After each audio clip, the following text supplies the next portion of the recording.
ఒక్క విషయం మాత్రం అర్థమవుతుంది. ఒక్క భారతీయ జనతా పార్టీ అభిమానులు తప్ప, మిగతా వాళ్ళందరూ అటు తెలుగుదేశం వాళ్ళైనా, జనసేన వాళ్ళైనా, వైఎస్ఆర్ కాంగ్రెస్ పార్టీ వాళ్ళైనా మమతా బెనర్జీనే గెలవాలని కోరుకుంటున్నారు. ఎందుకు? మోడీ మీద ద్వేషం. ప్లస్ వాళ్ళ పార్టీల సర్వైలెన్స్ కోసం. మోడీ మీదన తెలుగుదేశం వాళ్ళకెందుకు కోపం ఉంటుంది?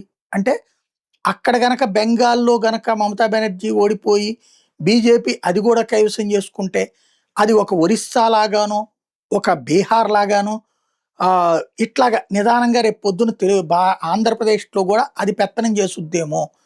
అక్కడ అది దెబ్బతింటే 4 అడుగులు వెనక్కి పోతుంది. ఇప్పట్లో మన వాడికి ప్రాబ్లం లేదు. కాబట్టి అక్కడ మోడీ నాశనం కావాలి. కూటమిలో ఉన్నటువంటి తెలుగుదేశం అభిమానులు బలంగా కోరుకుంటున్నారన్నది వాళ్ళ పోస్టులు చూస్తే అర్థమవుతుంది. వైఎస్ఆర్ కాంగ్రెస్ పార్టీ వాళ్ళు తెలుగుదేశం బీజేపీ జట్టు గట్టి గెలిచినాయి కాబట్టి మోడీ నాశనం అయితే తప్పించి తమకి ఉపయోగం ఉండదు, అప్పుడు తెలుగుదేశం కూడా ఇక్కడ దెబ్బతింటుందన్న ఉద్దేశంతో మమతా బెనర్జీని సపోర్ట్ చేసుకొస్తున్నారు. వాళ్ళ పోస్టులు చూస్తుంటే అదే కనబడుతుంది.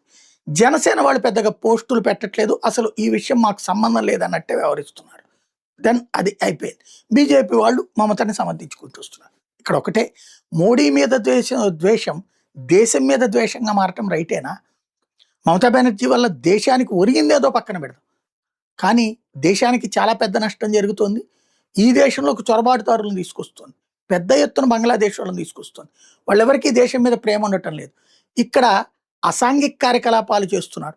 డ్రగ్సా, వ్యభిచారమా, మర్డర్లా, మానవంగాల ఇట్లాంటివన్నీ ఒక ఎత్తు, అవి పోను లా అండ్ ఆర్డర్ ప్రాబ్లం. కానీ దేశ భద్రతకే ముప్పు తెస్తున్నారు.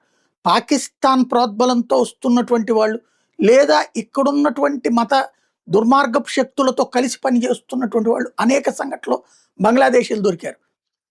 వాడికి ఈ దేశం పట్ల ప్రేమ ఎందుకు ఉంటుంది? మనం వెళ్ళి బంగ్లాదేశ్లో ఎందుకు ప్రేమిస్తాం? మనం వెళ్ళి పాకిస్తాన్లో ఉన్నంత మాత్రం ప్రేమిస్తావా? వాళ్ళకి సేమ్ ఇష్యూ. వాళ్ళకి ఈ దేశం మీద ప్రేమ లేకపోగా ఈ దేశం మీద ద్వేషం ఉంది. వాళ్ళు నాశనం అయి ఉన్నారు కాబట్టి ఈ దేశాన్ని కూడా నాశనం చేయాలని కోరుకునే మనస్తత్వం పాకిస్తాన్, బంగ్లాదేశ్లో ఉన్నటువంటి వాళ్ళకు ఉంది. అలాంటి దుర్మార్గులని ఈ దేశంలోకి రానిచ్చి ఈ దేశం నాశనం కావాలని కోరుకుంటే ఈ దేశంలో నువ్వు కూడా ఒకటివి, నీ కుటుంబం కూడా ఒకటి అన్నది మర్చిపోతే ఎట్లాగా?